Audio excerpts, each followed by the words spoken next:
All right, guys, so we're going to start our crime scene notes. So it's a new unit this week. I started doing this the past couple weeks. I started posting your notes at the top of every week. So I'll continue to do that. So like this PowerPoint will be posted if you need to go back and look at it. I've also decided to start posting the fill in the blank notes that the in-person students do. They do fill in the blanks as I talk in class to this PowerPoint, whereas y'all have to watch the video. So it's like slightly different. But if you want those fill in the blank notes, just because you might have thought it might have been easier to study for your test, or you thought it might have been easier to like keep track of your vocabulary words, you're welcome to open up that fill in the blank that I have in there and actually fill it in as I'm doing these videos. Because I realized that might have been more helpful, because people in our in-person classes do use their fill in the blank. Like every time they have to answer a question, they get out their notes and check for it. Whereas y'all have to go and open the PowerPoint and like go through every slide. So it might be beneficial to you. I'm just not going to I'm not going to grade y'all's fill in the blank notes like I grade theirs, because I grade y'all's videos in Edpuzzle. Like that's how I'm getting your note grade, is that you watch the video and you answer the questions in Edpuzzle. Whereas the people in person are watching me do it and they're having to fill in the notes, and then they turn in their notes when they're done. So if you would like those fill in the blank notes, because it could be helpful to have, then you can print them out or just pull them up in a separate tab and like type them in. All right. So the goal of crime scene investigation is to recognize, document, and collect evidence of the crime scene. That's what we're moving into, is just the proper way to collect evidence. There's a lot of special things you have to do to package evidence correctly or to document evidence correctly. And then we're going to get into that in this unit. I usually do a big crime scene in my room at the end of this unit. I'm not sure how that's going to work for virtual students. I haven't really figured that part out yet. It's not going to happen this 6 weeks. So if you're planning to come back, you'd already be back by the time that happened. But if you weren't, then I'm still trying to play around with how that would work, because I usually set up a big crime scene and they have to go and like collect the evidence themselves and try to solve the crime. Now, we're going to talk about the Locard exchange. So in our last unit, Edmund Locard, so this guy up here, Dr. Edmund Locard, he was the father of forensics. And so you've actually already had this phrase talked about before. We're bringing it up again because he's definitely all about the crime scene. He was the first person to start a crime lab. So whenever two objects come in contact with one another, there's a cross transfer of physical evidence. So basically, before Edmund Locard, which was in the 1910 to 1920s, people just didn't really understand that anytime things came in contact, that we did transfer pieces of ourselves behind. It just wasn't a common thought to think that you're leaving your hair behind, or you're leaving your prints behind, or you're leaving your skin flecks behind, and that possibly all of that could be tested. And what affects how much evidence we can usually find is the intensity, the duration, and the nature of the materials in contact to determine how much is probably going to be transferred. So intensity meaning like how aggressively they were touching. Duration, so that's time limit, so how long. If it was a really short period of time, we're probably not going to find as much evidence. And then the nature of the material. So if it's a sticky or liquidy substance, a lot of times you can find more evidence, because that's just easier to spread around than like our skin cells, which is dry. All right, so the crime scene investigation team, these are the people that would actually go to the crime scene. So I've had a lot of kids be interested in being able to go. The first police officer, so obviously police officers go to the crime scene. Backup police, if they think they need backup. And pretty much anytime it's like a crime scene, they're going to want to have backup police there to make sure things are being done correctly. And sometimes the district attorney, who's going to be ahead of the case, comes. Medics are only going to be necessary if there's someone injured. If there's someone already deceased, then we don't need a medic. But if there's anyone injured, then medics. Investigator or detective. So sometimes those are already picked and they're already at the scene, sometimes not. A medical examiner, those are the people who do autopsies. So that's a pathologist. So if we're having a person who's already deceased, most of the time the medical examiner actually goes to tell the CSI investigators and the police officers how they want the body to be sent to them, if they need surrounding evidence to be sent with them as well, because they want to be a part of it to make sure that they get everything they need all around the body to get all the evidence they would need for the autopsy. And then last unit, I talked about how the photographers are the first people to go in. So like this person is taking pictures, they come in all dressed up because they don't want to leave any of their pieces of evidence behind, like contaminating the scene. And they're going to go in first. So like, yes, the first officer on the scene, like he's technically there first, but he's usually not going to walk around much because he doesn't want to contaminate or tamper with evidence. So then the photographers go in and take all the pictures to try to take pictures as the scene was found before anyone moves anything. And then the field evidence technicians or the CSI people, like that would be the ones that come in. So like the crime scene investigators come in to actually take in evidence. So like bag, tag, follow chain of custody. Now, lab experts sometimes have to come in. So like if you're an entomologist, then you might have to come in to collect bugs. But like that's only in like if there is a specific reason why you would have to come in. All must wear protective gear to prevent contamination on the crime scene. So everyone should be dressed out.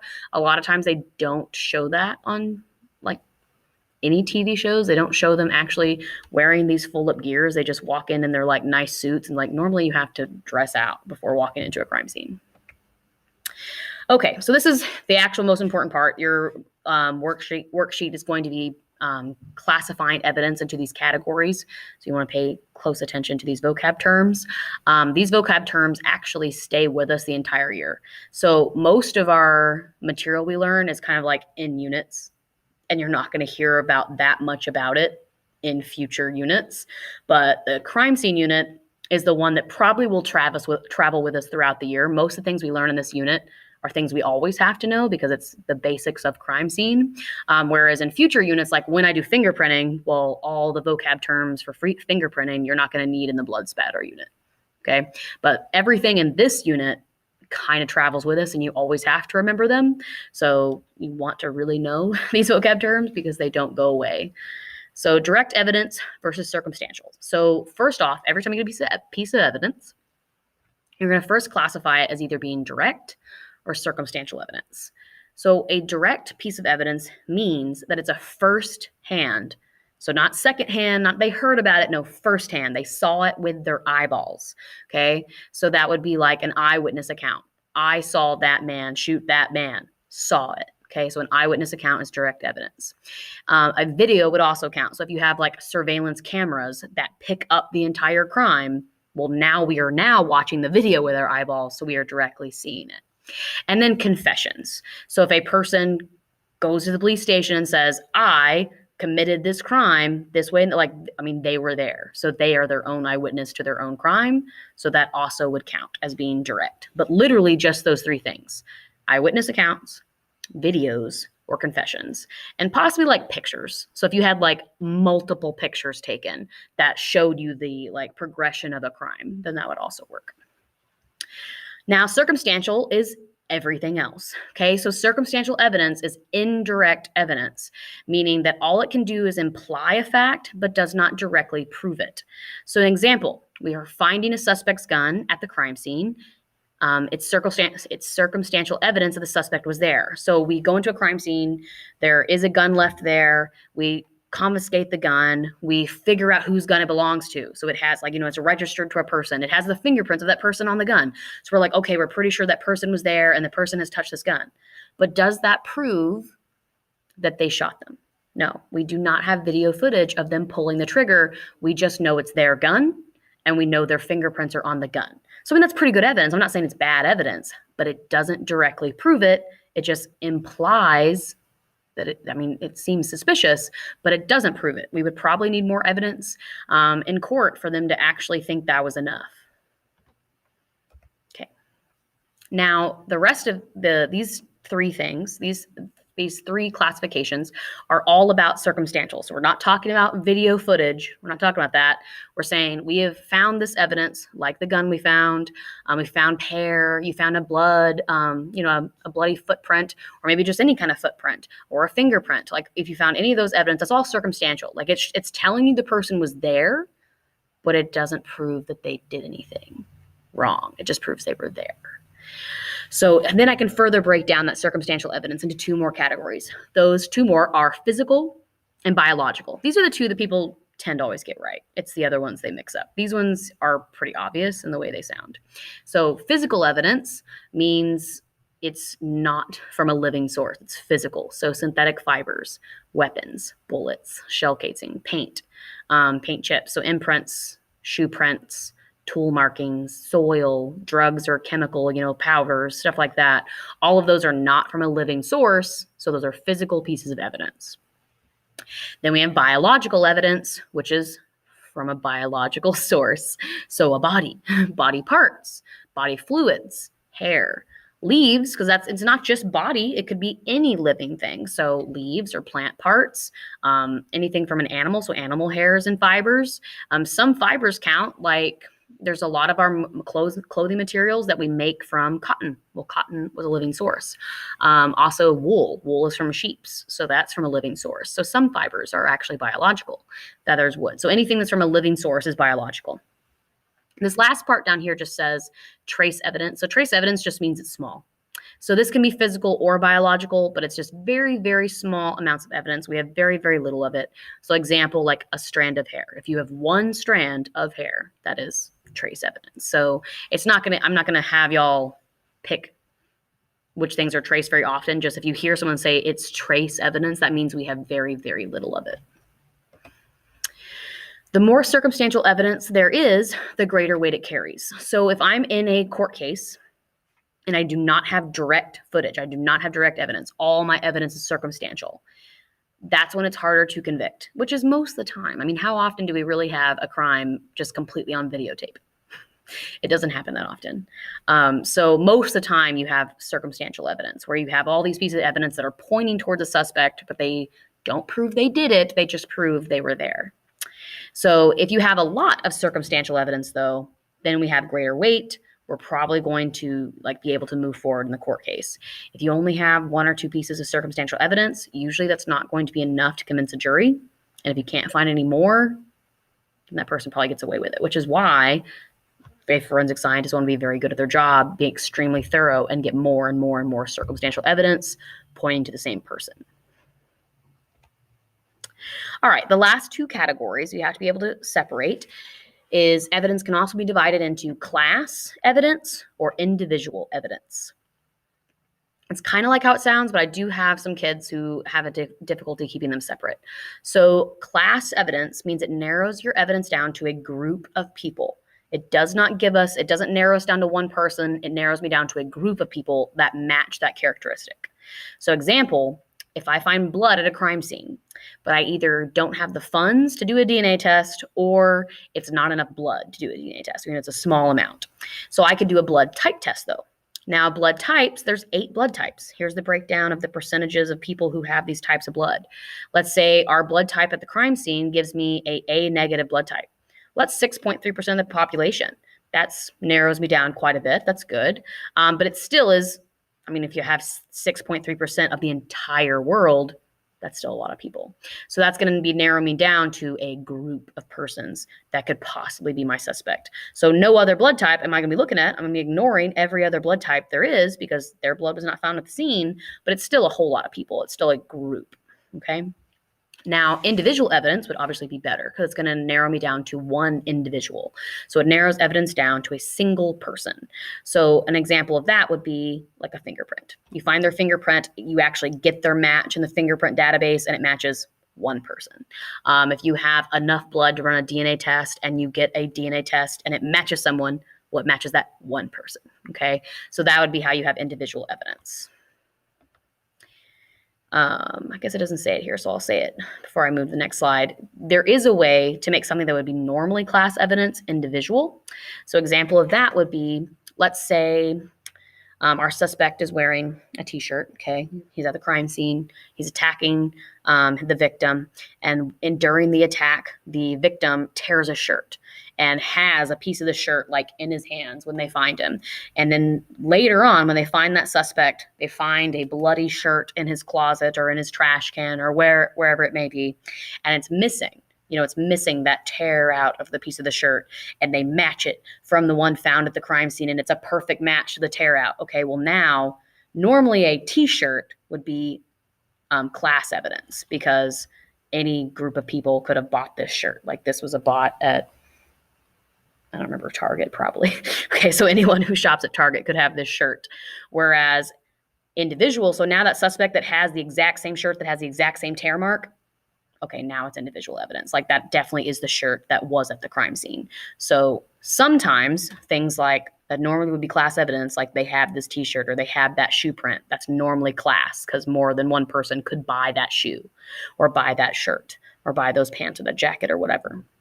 But if they can match it exactly, like it fits the tear, or if the shoe print that was left behind was worn down in one spot, like they were older shoes and it was worn down in one little area, and then the suspect shoe has the exact same worn down area, okay, now it's individual evidence matching that one suspect.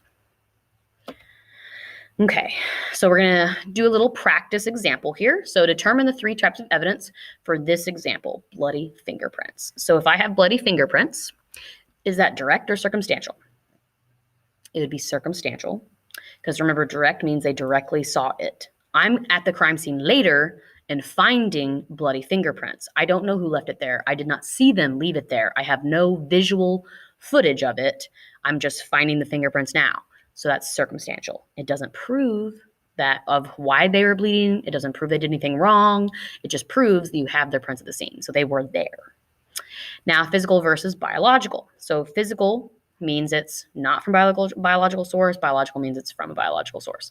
So we're talking about bloody fingerprints. So blood is a biological source. So this would be a biological piece of evidence. And lastly, I'm not sure if you can see it under this little box, but it says class versus individual. So class relates us to a group of people. Individual relates me to one person. Well, if I can get a match to these fingerprints, that's going to relate me to one person. So it's going to be individual evidence. Okay, so the importance of evidence is it can prove a crime has been committed and set the scene for the investigation. It can back up a witness testimony, like prove that the eyewitness is being factual because all the evidence is lining up with what they say, or make them false. Maybe they're lying if the evidence doesn't match what they're saying.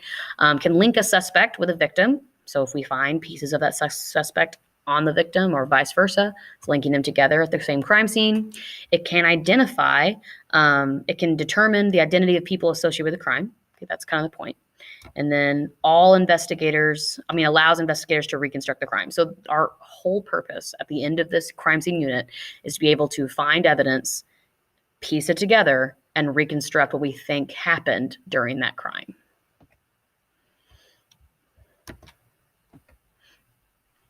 Having one piece of circumstantial evidence should not be enough for conviction, but having multiple pieces of circumstantial evidence, all linking to one suspect, increases the probable statistics that suspect is the one who committed the crime. So I'm not going to make us do the math on this, but there is a certain number breakdown that they could pull up in court saying if they have this, all these circumstantial evidences against them pointing to them, then there's going to be a 99% likelihood that it was them. All right, so all we're going to do is do this little practice, and then we're done. Oh, dang, I didn't put the little check marks in it. So you're just going to have to listen. So if I have a gun, I find a gun at the crime scene. Is that direct or circumstantial? That'd be circumstantial evidence. If I have, is it physical or biological? It's physical because it's not from a biological source. Trace, nope. Trace, its gun isn't small. Class versus individual. Could be either. I'd have to give you more information. So if all I said was it was a gun, you don't know who it's registered to, then it'd be class, because anyone who had that kind of gun or could have bought that kind of gun is a suspect. If we do have it registered, then it could be an individual piece of evidence. I'm going to scroll down to written confession. So written confession, direct or circumstantial. Now it is a confession, so that's actually direct. So that's one of the very few times where direct is a thing. Eyewitness, video, or they confess because they were there and they did it. So he's confessing that he did it. So that is direct evidence. He's saying, I was there, I witnessed it because I did it. Is that physical or biological? Well, it's physical. It's just a piece of paper. Trace, no. Written confession would be on a sheet of paper. That's not small. Class versus individual. Now, since it is written confession, the fact that he hand wrote it, handwriting is actually individual evidence because we can individualize our different types of handwriting styles. All right, I'm going to do DNA. So DNA, is that direct versus circumstantial? It's circumstantial. Because again, just because we find their DNA there doesn't mean they murdered anyone. It just means that they were there. It's not like, I mean, we go to people's houses all the time. What if a crime was committed after we'd been there and they find our DNA at the scene? Just because your DNA is at some place doesn't mean you did anything wrong. It just means your DNA is there. So that's circumstantial evidence. Then physical versus biological. Well, DNA has to come from something biological. So that's a biological source. Trace, I'd have to give you more information on where the DNA came from, because it came from a giant blood puddle. Well, then that's not trace. If it came from a little drop of blood, then that would be trace evidence, because trace just means small. Then class versus individual. So class versus individual. DNA is individualized per person. So yes, we all have our own DNA. So that would be individual evidence for sure. Okay, I'm going to stop there.